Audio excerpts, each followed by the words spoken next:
질문 던지며 설교를 시작할까 합니다. 행복하시나요? 네.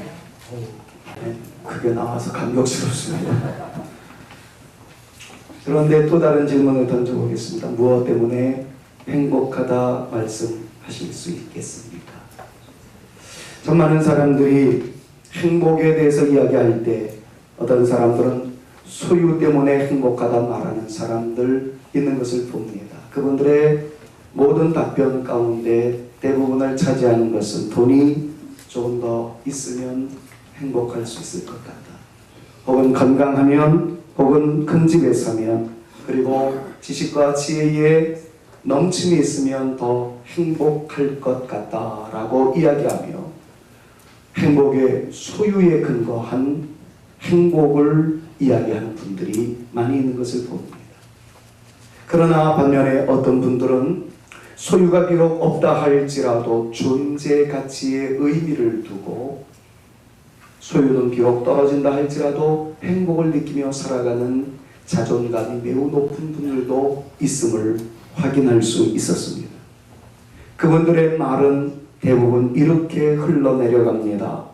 나는 비록 많은 것을 가지지 못했으나 하나님의 자녀라는 사실이 늘 기쁘고 감사함으로 내 가슴을 적십니다. 이렇게 표현하는 사람들이에요. 비록 가난하지만 건강한 생각을 가지고 가난 속에서도 행복을 만들어가는 아내와 자녀가 있음에 더없이 기쁩니다. 라고 이야기하는 분들 또한 많이 만나볼 수 있었습니다. 과연 이 두 가지를 놓고 행복한 사람이라고 운을 뗄 때 과연 여러분들은 어느 쪽에 설 수 있으시겠습니까? 소유 때문에 행복해하는 사람? 존재감 때문에 행복해하는 사람? 우리는 이 둘 중 하나를 선택해야 된다면 특별히 미국 뉴욕의 신체장애자 회관에 다음과 같이 써있는 시를 살펴보면서 우리의 마음을 한 번 더 점검해 볼 수 있을 것 같습니다. 내용은 이런 내용이에요. 자기가 가지고 싶었던 것이 있었는데 가질 수 없는 상황에서 또 다른 의미를 부여해 주시는 하나님의 은혜 때문에 감사하다는 내용이죠. 자, 이렇습니다. 나는 하나님에게 나를 강하게 만들어 달라고 부탁했다. 내가 원하는 모든 걸 얻을 수 있도록. 하지만 하나님은 나를 약하게 만들었다. 겸손해지는 법을 배울 수 있도록. 나는 하나님께 건강을 부탁했다. 더 큰 일을 할 수 있도록. 하지만 하나님은 내게 허약함을 주었다. 더 의미 있는 일을 하도록. 나는 부자가 되게 해달라고 부탁했다. 행복할 수 있도록. 하지만 나는 가난을 선물 받았다. 지혜로운 사람이 되도록. 나는 재능을 달라고 부탁했다. 그래서 많은 사람들의 찬사를 받을 수 있도록. 하지만 난 열등감을 선물로 받았다. 하나님의 필요성을 느끼도록. 나는 하나님에게 모든 것을 부탁했다. 삶을 누릴 수 있도록. 하지만 하나님은 내게 삶을 선물했다. 모든 것을 누릴 수 있도록. 나는 내가 부탁한 것을 하나도 받지 못했지만 내게 필요한 모든 걸 선물로 받았다. 나는 작은 존재임에도 불구하고 하나님은 내 무언의 기도를 다 들어주셨다. 모든 사람들 중에서 나는 가장 축복받은 자이다. 그럼 이 시는 소유 때문에 행복을 느끼기보다는 존재감 때문에 행복을 느끼는 사람들의 아름다운 항변이었음을 우리는 깨닫게 됩니다. 다시 한번 묻습니다. 여러분들은 행복하십니까? 행복하시다면 무엇 때문에 행복하십니까? 그냥 내가 이 자리에 있으니, 사랑하는 그 사람들을 만날 수 있었으니, 그리고 그 사람들을 통해서 아름다운 가족 공동체를, 교회 공동체를, 우리 사회의 공동체를, 더 나아가서 대한민국의 국민으로서의 아름다운 가치감을 가지고 살아가는 것, 이것 자체가 때로는 눈물이었으나 동시에 행복이었노라 고백하는 우리인지 한번 조심스럽게 스스로에게 물어야 할 가치가 있다고 생각합니다. 저는 오늘 설교를 이끌어 나가면서 여러분들에게 먼저 이렇게 축복하고 싶습니다. 저를 비롯하여 오늘 예배드리시는 모든 분들이 행복한 존재라고, 나는 행복한 삶을 살고 있노라고 고백할 수 있는 우리 모두가 되어질 수 있기를 주님의 이름으로 축원합니다. 옆에 있는 분들이랑 이렇게 한번 축복해볼까요? 당신의 인생이 행복할 수 있기를 바랍니다. 서로에게 한번 축복합니다. 여러분의 인생이 행복할 수 있기를 한번 한술 더 얹어볼까요? 당신 때문에 제 인생은 행복합니다. 서로에게 한번 축복합니다. 여러분들 때문에 저는 행복합니다. 올해 우리는 다시 기본으로 돌아가자라는 주제하에서 지금 상반기 내내 하나님에 대해서 우리는 말씀을 묵상하고 있습니다. 하나님의 다양한 모습들에 대해서 말씀을 묵상하고 있는 중에 오늘은 고치시는 하나님에 대하여 주목하고 싶었습니다. 만신창이 되어 있었던 사람들에게 등장하시는 하나님, 그분은 고쳐주시는 분이었어요. 벽 앞에서 흔들리고 있는 사람들에게 나타나시는 하나님은 벽을 무너뜨리시고 새로운 길로 이끌어 가시는 좋으신 하나님이었습니다. 오늘 우리가 주목해보고 싶은 하나님은 아프다고 신음소리 내뱉을 때에 다가오셔서 상처를 감싸 안아주시고 회복해 하시고 일어나게 하시는 하나님, 그 하나님이 그리워 오늘 여러분들에게 이 말씀을 나누게 됩니다. 제가 10년 전에도 야훼 로프에카라는 제목으로 여러분들에게 말씀을 증거했던 기억이 있습니다. 그때와는 또 다른 차원에서 또 다른 말씀을 여러분들에게 드리면서 오늘 이 말씀을 바로 오늘 드릴 수밖에 없었던 결정적 이유에 대해서는 말씀을 마무리할 시점에 여러분들에게 다시 한번 설명해 드리도록 하겠습니다. 자, 오늘 만나게 되는 우리 하나님은 바로 이러한 역사 속에서 진행되어지는 내용입니다. 이스라엘 백성들이 홍해를 건너는 감격의 순간을 맞이한 후로 갑작스럽게 위기의 순간을 맞이하게 됩니다. 홍해라는 것은 엄청난 물의 양이었습니다. 물의 양, 거대한 물이 죽음의 그림자로 드리워지는 모든 상황을 뚫고 나갔는데 이제는 물이 없음으로 당하는 고난의 계절을 이스라엘 백성들이 직면하게 되었다는, 물을 건너고 났더니 이제는 물이 아예 없습니다. 3일 동안 그네들은 시원한 냉수의 감격을, 혀 끝에 떨어뜨리는 감동을 느껴보지 못했습니다. 그런데 전신만고 끝에 발견한 한 우물이 있어서 환호성을 질렀는데 가서 물맛을 보았더니 쓴물이었습니다. 동물이었습니다. 차라리 물을 발견하지나 말게 하시지, 발견되게 하는 감동 끝자락에 마실 수 없는 고통을 가중시키는 하나님은 정말 잔인하게 그지없었습니다. 아예 없으면 없는 상황에서 버티기라도 하지, 물의 충만함을 보게 하시더니 못 먹는 물로 이끌어 가시는 하나님의 이 익살스러운 모습은 도대체 무엇입니까? 자, 바로 이러한 상황에서 두 종류의 사람이 등장을 했습니다. 첫 번째 종류의 사람은 원망하는 사람이었겠죠. 뭐냐 이거, 마실 수 없는 것이라면 차라리 보여주지나 말지, 보게 하시더니 못 먹게 하는 것은 도대체 무엇이란 말입니다. 아우성을 지랍니다. 또 다른 한 사람은 같은 상황이었지만 낙심하지 아니하고 기도하는 모세, 그 사람을 만날 수 있습니다. 여러분, 지금까지 말씀을 잠시 요약 정리해보면 한번 생각해 보십시오. 어떤 불리한 상황이 전개되어질 때 부정적인 차원의 것을 생각하면서 낙심하며 불평하며 마침내 좌절하는 사람이 있습니다.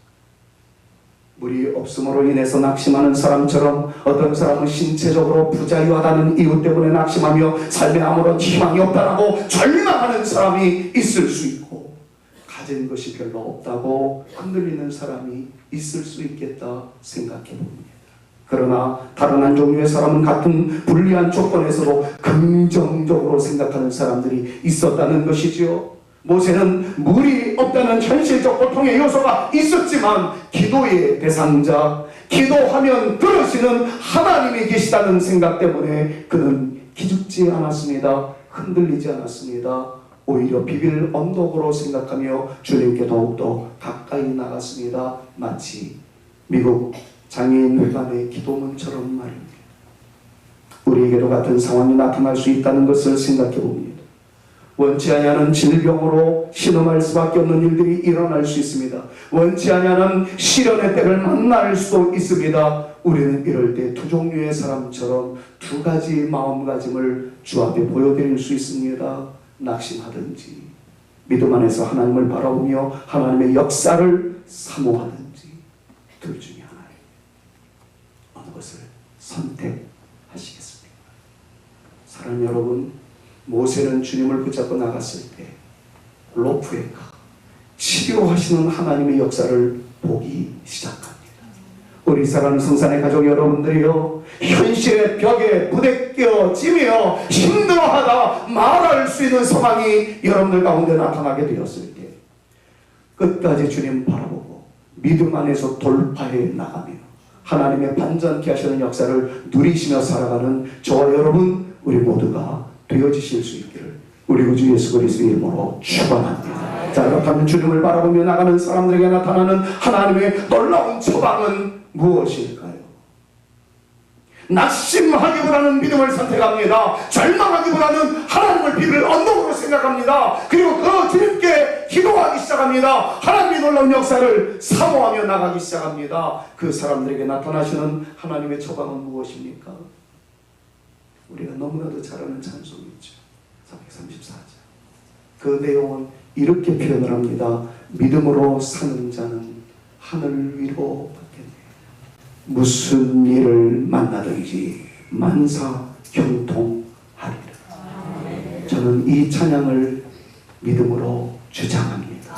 역사하여 주시는 하나님의 은혜의 근거인 줄로 믿습니다. 여러분, 그냥 찬양만 부르시지 마시고 이것을 여러분들의 믿음의 결단으로 삼으셔서 믿음으로 사는 자 하늘 위로 받는다. 하나님의 역사가 나타남을 내가 믿는다. 믿음으로 선언하면서 믿음으로 승리하시는 저와 여러분들 되어질 수 있기를 바랍니다. 옆에 있는 분들이랑 이렇게 한번 축복할까요? 믿음으로 사는 당신에게 하늘 위로 나타날 줄로 믿습니다. 서로에게 축복합니다. 믿음으로 사는 여러분들에게 하늘 위로 나타나게 될 줄로 믿습니다.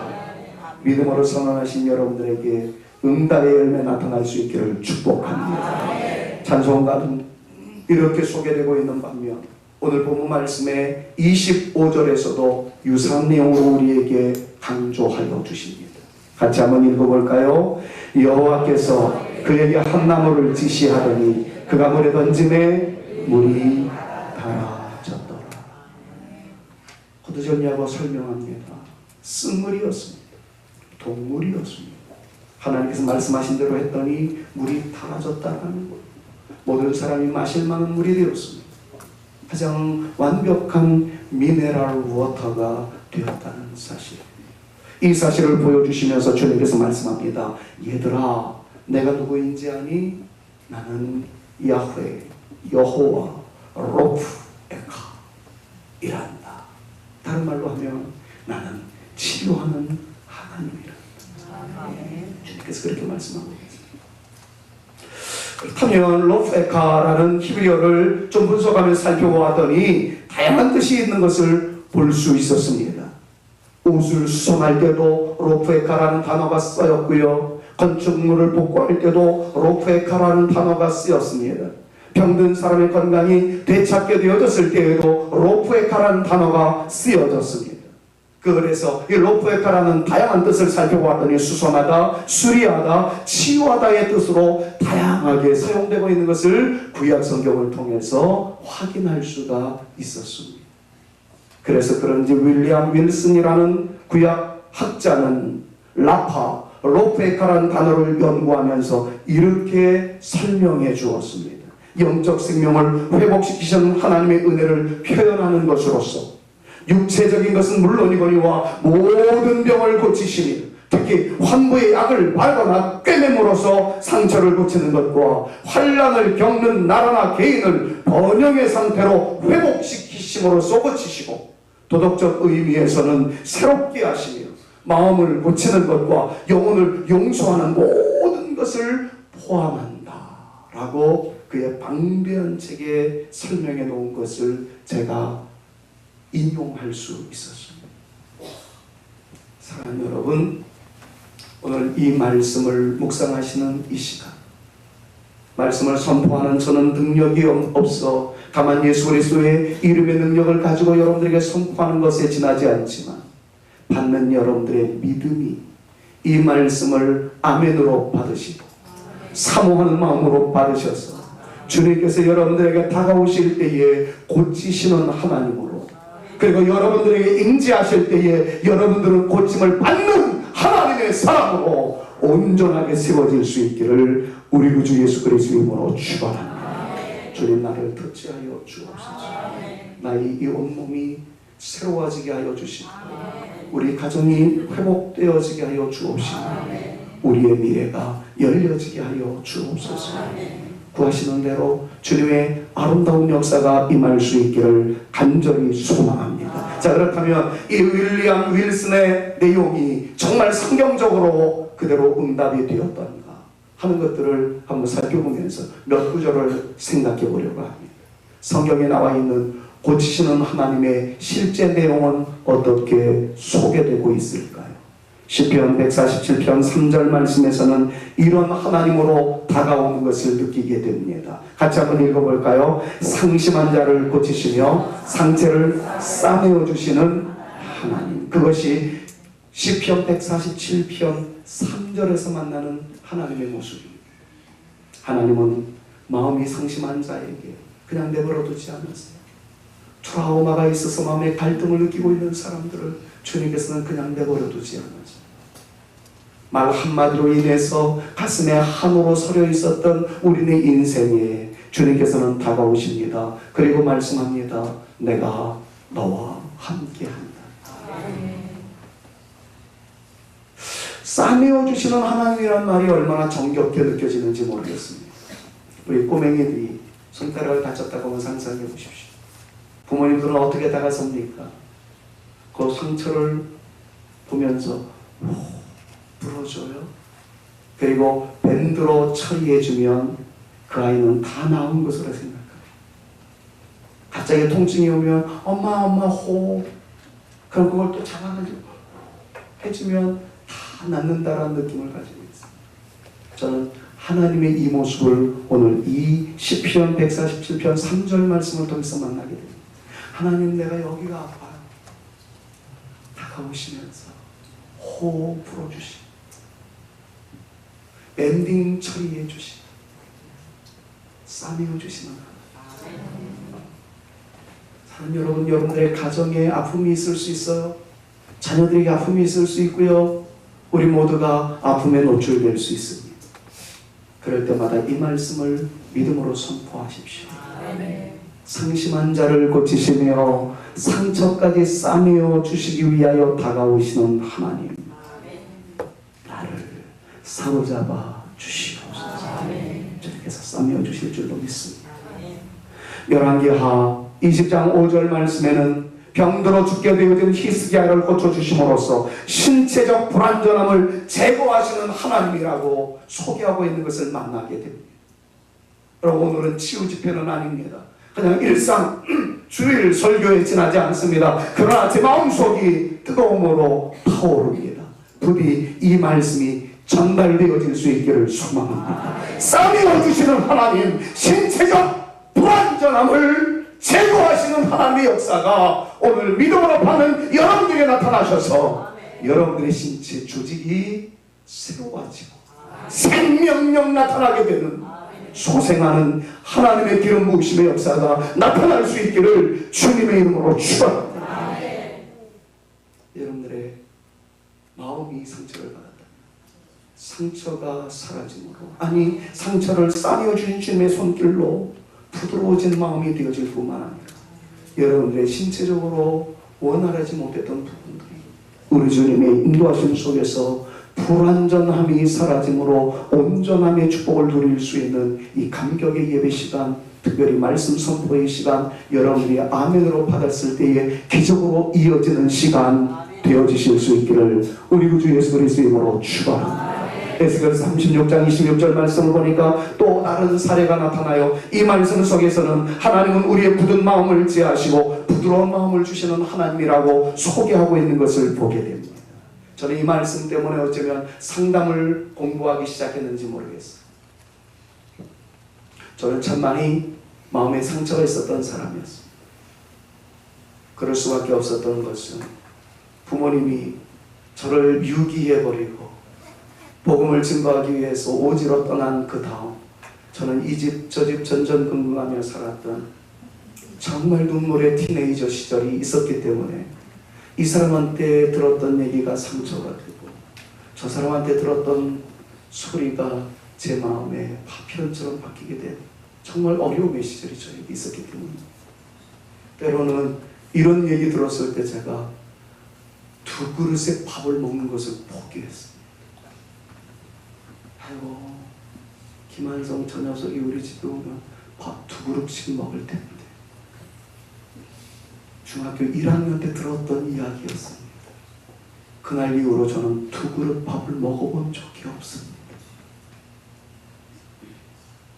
2그릇 먹어다가 쫓겨날 것 같아서 2달을 살다가 다른 집으로 옮겨져야 하는 그런 고통이 저에게 있었어요. 어떤 때 마땅히 잘 곳이 없어서 예배당 장의자에서 자다가 굴러 떨어진 적도 있어요. 그래서 이런 것들이 저에게 아픔이었었는지도 모르겠어요. 우리 부모님은 저에게 가장 훌륭한 유산, 신앙을 물려주었습니다. 반면에 육신적으로, 마음에는 엄청난 상처를 안겨주시는 분입니다. 나는 그러나 오늘의 이 시점에 있어서는 가장 존경하는 분으로 우리 부모님을 청구하는데 영순이가 되어지는 것을 여러분들은 다 알고 계십니다. 믿음의 길은 이어나가지만 여전히 제 안에는 굳은 마음이 있더라고요. 이걸 어떻게 치유할 수 있을까?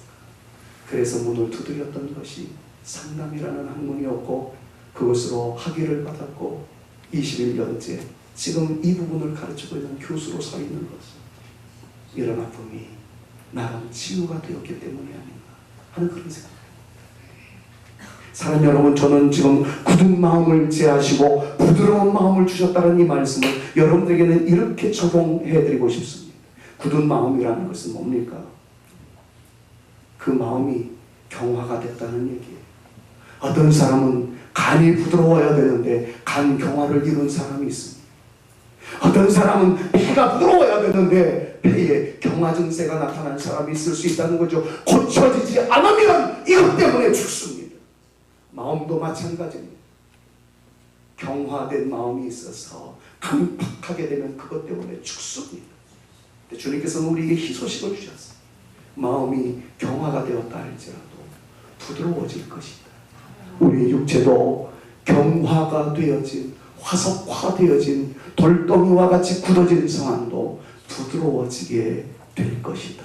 여러분, 이 사실을 믿는다면 이 하나님께 담대히 나갈 수 있는, 속히 나갈 수 있는, 주저없이 나갈 수 있는 하나님의 사람들 다 되시기를 우리 구주 예수 그리스도의 이름으로 축원합니다.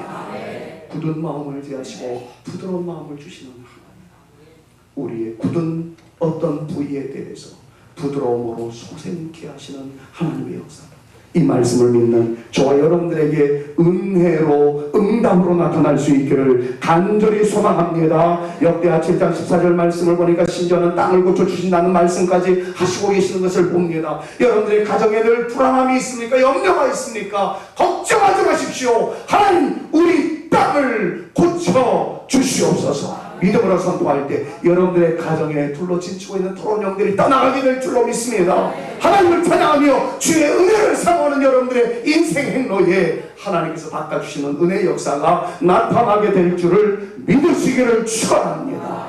우리의 삶의 전 영역 속에서 역사하시는 하나님, 그분은 땅까지 고쳐주실 줄로 믿습니다.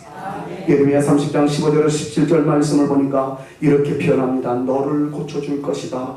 뇌 상처를 낫게 할 것이다.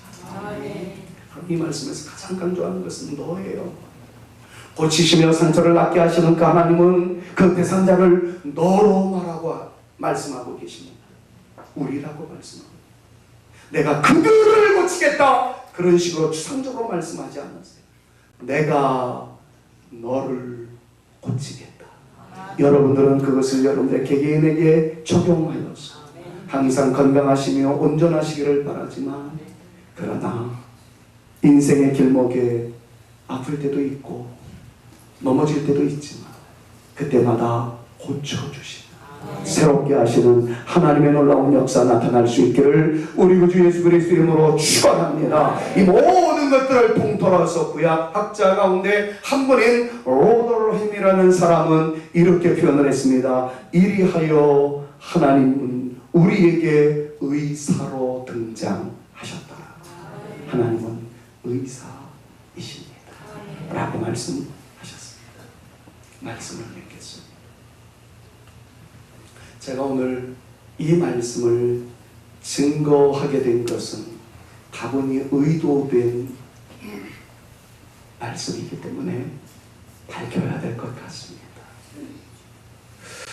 제가 오늘로써 우리 교회에 부임한 지만 20년 되는 시간입니다. 1999년 4월 25일 4월 마지막 주일이 제가 우리 성산교회 첫 번째로 강당에 서게 된 축복스러운 날입니다. 물론 그 이전에 세미나 인도하고 집회 인도하기 위해서는 왔었습니다. 그것 때문에 잡혀가지고 그때 죽을 썼으면 안 잡혔을 텐데 그것 때문에 잡혀가지고 제가 4월 25일 날 강단 사역을 시작했습니다. 세월의 흐름이 오늘 20년째 되는 주일을 맞이하게 됐습니다. 20년을 회고해 보면서 하나님께는 얼마나 숭고하고 여러분들한테는 얼마나 미안하고 내 개인적으로도 얼마나 저 자신에게 미안하다. 나 못한만이 자꾸 보여지는 거예요. 처음에 부임했을 때 저도 꿈이 컸습니다. 성산교회가 요 정도의 사이즈가 아니라 엄청나게 많은 것을 꿈꾸면서 목회를 시작했던 저도 나름대로의 비전이 있었고 꿈이 있었습니다. 그런데 제가 부족하다 보니까 발목할 만한 성장을 보이지 못해서 여러분들한테는 참 수고하고 하나님께도 죄송한 마음을 갖습니다. 그런데 또 다른 차원으로 생각해 보니까 한 것도 있더라고요. 30년 전에 우리 교회 원로 목사님 시절 때 전도사로 사역했던 양반이 지난 목요일날 우리 교회에 왔던 적이 있습니다. 와가지고는 야, 내가 살던 모습이 전혀 없네. 그러면서 마침내 2층으로 내려가 주차장에 갔더니 교육관을 설명을 해줬더니 맞아, 내가 저 밑에서 지하에서 라면을 끓여 먹던 그 시절이 있었는데, 그러면서 저한테 한마디 하더라고요. 야, 김 목사 와서 부자 됐다. 야, 한 일 많네. 그렇게 칭찬을 해주더라고요. 그래서 제가 마음속으로 이런 생각을 했습니다. 옛날에 우리 교회를 알고 있었던 분들을 좀 초청해야 되겠구나. 그래야 나를 칭찬해 주게 위로가 됐습니다. 교회당도 새로이 지었고, 또 성산 해외 지교회 여러분들이 아시다시피 8교회 설립을 했고, 이제 지금 9번째 굴착기로 땅을 파고 있는 9번째 교회가 있고, 이런 걸 보니까 그래, 잘한 것도 있네, 뭐 이런 생각을 좀 해보면서 위로를 받습니다. 이번에 임직식을 하면서 7대 장로, 9대 권사, 9대 안수집사를 임직을 하면서 제가 이제 남은 시간을 이렇게 계산해 보니까 한 번 더 할 수 있을 것 같더라고요. 어저께도 목사님들 많이 오셨는데 김재홍 장로님, 내가 원로 장로로 안 세워질까봐 우리 목사님이 한 번은 더 할 것 같아요, 이렇게 광고까지 합니다만, 우리 김재홍 장로님 이제 정년이 되어지고 그렇게 되면 또 한 번 임직식을 할 기회가 있지 않겠나 하는 그런 생각을 해봅니다. 그럼 그때 가가지고는 권사님이 10대 권사님이 되고 10대 안수 집사님이 될 텐데 그때 가가지고 10번째 교회가 또 세워지면 정말 영광스럽겠다. 지금 나란히 가고 있는 것 우연히 발견을 했어요. 그래서 10번째 교회를 황해도에다가 세우면 내가 갈 거다. 그런 생각 지금 하고 있습니다. 나는 그게 은퇴 이후가 될지 은퇴 이전이 될지는 분명합니다. 10번째 교회가 북한 땅에 세워지면 제가 갑니다. 저는 북한에서 마지막으로 복음을 증거하다가 죽었으면 좋겠다 하는 것이 우리 아버지의 뜻을 이어서 지금도 간직하고 있는 거룩한 열정 가운데 하나인데 그럴 날이 빨리 왔으면 좋겠다 하는 생각도 해보고 있습니다만 어쨌든 이렇게 여러 가지 공과를 생각해 보니까 송구하기 그지없는 것도 있고 그리고 나름 잘한 것도 있네 하는 생각 때문에 만감이 교차되는 그런 시간입니다. 지난주에 우리 권사님들이랑 같은 차 안에 있는 시간이 좀 있었어요. 권사님들한테 제가 진심으로 이런 표현을 했습니다. 부임했을 때 37살. 그런데도 목사라고 존경해 주시고 우리 목사님 그냥 따라주셔서 감사합니다. 제가 볼 때 37살짜리 목사가 무슨 영권이 있겠습니까? 비린내 나는 사람이지요. 그런데도 감사 안아주시는 권사님들 때문에 오늘 제가 있네요. 그래서 깊은 감사 인사를 드렸던 적이 있어요. 지난주 새벽 기도만 마치고 우리 집사람이랑 좀 다녀온 데가 있었습니다. 기도원을 좀 다녀왔어요. 어느 기도원에 갔더니 정말 원로 되신 진경 총회장님이 우리를 반갑게 맞이하시면서 김 목사 왔느냐고 기도해 주시면서 안수해 주는 거예요. 원로 목사님이 생각났어요. 근데 이 진경 총회장님이 기도해 주면서 축복해 주시는데 얼마나 가슴이 뜨거워지더라고요. 근데 그 어른이 그런 말을 하더라고요. 목회에 있어서의 완숙기는 55세부터 65세까지라. 그 이전에는 실수투성이고 비린내 나는 햇병아리. 그 이후에는 이제 분별력이 떨어지는 시. 그러면서 저한테 하는 말이 김 목사님은 진짜 인생의 황금기에 당든. 근데 저는 벌써 말라버렸거든. 20년 하고 나니까 참 피폐해지는 것 같은데 그 원로 진경 총회장님은 이야 김 목사님은 목회 연령으로 놓고 보면 55세부터 65세 이 황금기에 있으니까 목회에 대성하시고 목회가 불같이 일어나시고 좋은 열매 맺어질 수 있기를 바랍니다. 이러면서 축복해 주시는데 뭐 걷잡을 수 없었어요. 그러나 제 속은요 아유 이제 원로네 메말라 버렸었던. 근데 그 기도를 받고 그래 남은 시간 더 욕심내지 말되 최선을 다해보자 하는 그런 마음가짐이 생겼어요. 자, 좀 설명이 길어졌죠. 제가 첫날 여기서 설교했던 내용이 라마나요이었습니다. 라마나요시라는 설교는 어떤 내용입니까? 제가 목회하는 동안 우리 교회에 들어오면 상처받은 사람들이 다 낫게 되어지고 그리고 살인의 감정이 있었던 사람이 다 사라지면서 하나님을 찬양하고 자살하고 싶었던 사람들이 돌아와서 주님께 경배하는 변화의 역사가 나타나는 라마나요시 되어지기를 바란다라고 그런 설교를 했었어요. 그런 교회가 되어지기를 꿈꿨습니다. 그런데 20여 년의 세월을 보니까 상처받아 떠난 사람도 속상하다 소리를 지른 사람들 이런 것들이 제 마음속에 얼마나 아픔으로 다가오고 그래서 첫 20년은 라마나요스의 기적을 꿈꾸며 기도하며 나갔다면 이제 21년 차로 넘어가는 길목 첫 발걸음을 내디딜 때 하나님 상처 입은 사람이 고침을 받게 하여 주옵시고 만신창이 되어 있는 사람들이 회복되어져 가는 감격을 누릴 수 있게 하여 주옵소서. 이것이 제가 오늘 이 10년을 놓고 보면 마지막 시간, 제가 앞으로 목회할 시간을 놓고 보면 첫 시간인 바로 오늘 치료하시는 하나님, 회복해 하시는 하나님, 이 하나님을 꿈꾸며 오늘 이 설교를 이루어가게 되었습니다. 사랑하는 여러분, 부족한 목사와 함께 해주셔서 감사합니다. 그런데 이제 또 다른 시작입니다. 그동안 있었던 묵은 감정 혹은 상처, 그것이 목사와의 관계이든 교회와의 관계이든 여러분들과의 인간 관계이든 어떤 관계이든지 간에 응어리져 있었던 그 모든 것들이 있다면 치유하시는 주님의 놀라운 터치하심으로 깨끗하게 회복되어짐과 동시에 앞으로는 더 멋지게 발전해 나가는 저의 믿음 생활, 여러분들의 믿음 생활, 우리 사랑하는 성산교회 교회 생활이 되어질 수 있기를 우리 구주 예수 그리스도의 이름으로 축원합니다. 저는 이 하나님을 믿습니다. 제가 상처받았을 때 고쳐주시는 주님의 놀라운 손길을 믿으며 또한 믿음으로 주장합니다. 여러분들 역시 믿음 생활하다가 어떤 경우에 상처를 받을 수 있을지 모르겠습니다. 그때마다 고쳐주시는 주님의 역사가 여러분들에게도 동일하게 나타날 수 있기를 우리 구주 예수 그리스도의 이름으로 축원합니다. 자, 그럴 때 또 하나의 적용을 해보십시다.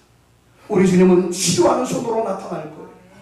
제가 만약에 또 죄를 하다가 혹시 여러분들의 마음에 들지 않은 일이 있을 수 있을지 모르겠습니다. 상처받는 일이 있을 때, 혹은 제가 누군가에게 상처받아서 힘들어할 때 여러분들이 부탁드립니다. 주님이 저를 치료하실 줄로 믿습니다만 저는 또 다른 주님의 손길을 필요로 하고 싶습니다. 여러분들이 손 내밀어 주십시오. 그리고 저의 상처를 싸매어 주시는 하나님이 있는 것처럼 여러분들이 저의 상처를 싸매어 주십시오. 회복되어 남은 임기 동안 최선을 다하는 목사이고 싶고 아름다운 열매 맺는 목사이고 싶습니다. 여러분들이 만약에 누군가에 의해서 무엇인가에 의해서 상처를 받게 되었다면 제가 손 내밀어 여러분들의 상처를 감싸주고 싸매어주고 호호 불어주는 보이지 않는 하나님의 보이는 또 다른 손길로 쓰임받기를 원합니다. 여러분들이 아플 때 제가 손 내밀어 드리겠습니다. 제가 아플 때 여러분들이 손 내밀어 주십시오.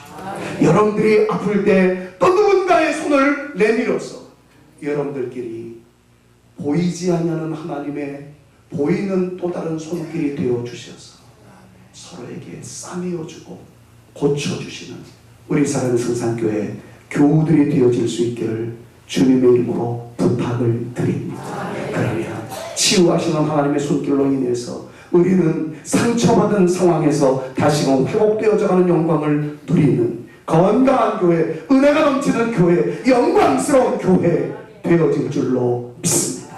그 믿음 생활을 이어나가다가 이제 우리의 다음 세대들에게 건강한 교회, 은혜가 넘치는 교회를 물려줄 수 있는 좋은 선배로서의 좋은 선배로서의 여러분, 좋은 선배로서의 우리 모두가 되어질 수 있기를 간절히 축원하면서 고치시는 하나님이여 우리에게 역사하여 주시옵소서. 새로운 역사의 시작을 구하고자 하오니 우리에게 은혜를 베풀어 주옵소서. 우리의 기도가 열매로 나타나는 이 시간 되어질 수 있기를 우리 구주 예수 그리스도의 이름으로 축원합니다. 자, 옆에 있는 분들아 이렇게 한번 축복해 볼까요? 당신의 상처를 싸매어 드리겠습니다. 서로에게 사랑의 고백을 하겠습니다. 여러분들의 상처를 싸매어 드리겠습니다. 한 번 더요. 서로 회복의 축복을 누리며 살아갈 수 있기를 바랍니다. 축복합니다. 서로 회복의 축복을 누리며 살아갈 수 있기를 바랍니다. 이 놀라운 역사는 예수님으로 말미암아 가능합니다. 그래서 오늘 우리는 이런 고백을 해야 하겠습니다. 예수님, 당신은 나의 힘입니다. 당신은 나의 생명입니다.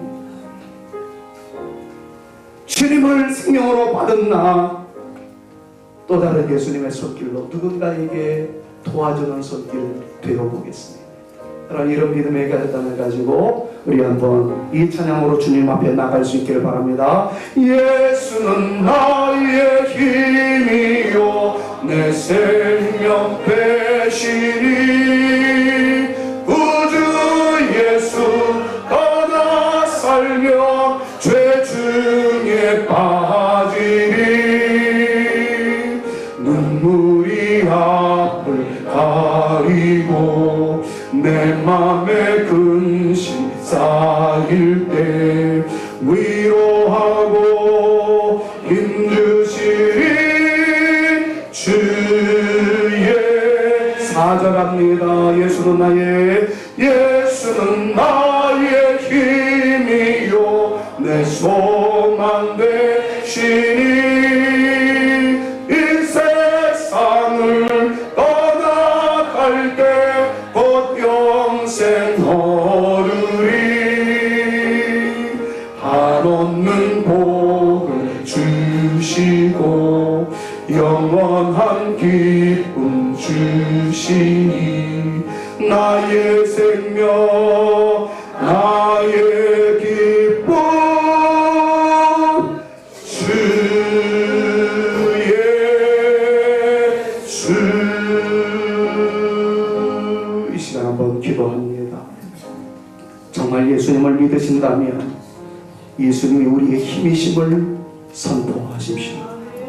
그리고 힘이신 주님께서 함께 하신다면 나에게 위로함을 주시고 힘을 주실 우리의 주이심을 또한 믿음으로 선언하십시오. 상처받으셨나요? 주님께서 여러분들에게 치유해 주시기를 축복합니다. 만약에 누군가가 상처받았다고 생각된다면 여러분들은 보이지 아니하는 하나님의 보이는 손길이 되어 주십시오. 그리고 그 상처를 싸매어 주십시오. 상처받은 사람이 여러분들이 내민 손으로 인해서 나는 위로를 받았노라고 고백할 수 있는 영광스러운 교회가 되고 싶습니다. 제가 힘들어하면 사랑하는 여러분들 손 내밀어 저를 싸매어 주십시오. 여러분들이 힘들어하시면 제가 손 내밀어 여러분들을 싸매어 드리겠습니다. 그렇게 하여 더불어 일어나 보십시다. 치유받아 상처 속에 힘들어하는 사람들을 싸매어 줄 수 있는 치유하는 성도들, 치유하는 교회 되어져 보십시다. 우리의 힘이신 주님은 우리 오늘 이렇게 말씀하셨어요. 나는 너를 치료하는 야훼 로프에카, 나는 너를 치료하는 여호와라고 말씀하셨습니다. 하나님이 하나님을 내가 믿사오니 나를 사로잡아 주시옵소서. 한번 친히 침묵하는 입술을 떼시고 기도해 보시지 않겠습니까? 기도하시겠습니다. 하나님, 제가 상처 입었을 때 치료하는 성도들 되게 하시고, 성도들 상처받았을 때 싸매어주는 저 되게 하여 주시옵소서. 치유받은 상처자들로서 또 누군가를 싸매어 줄 수 있는 우리 교회가 되게 하여 주옵소서.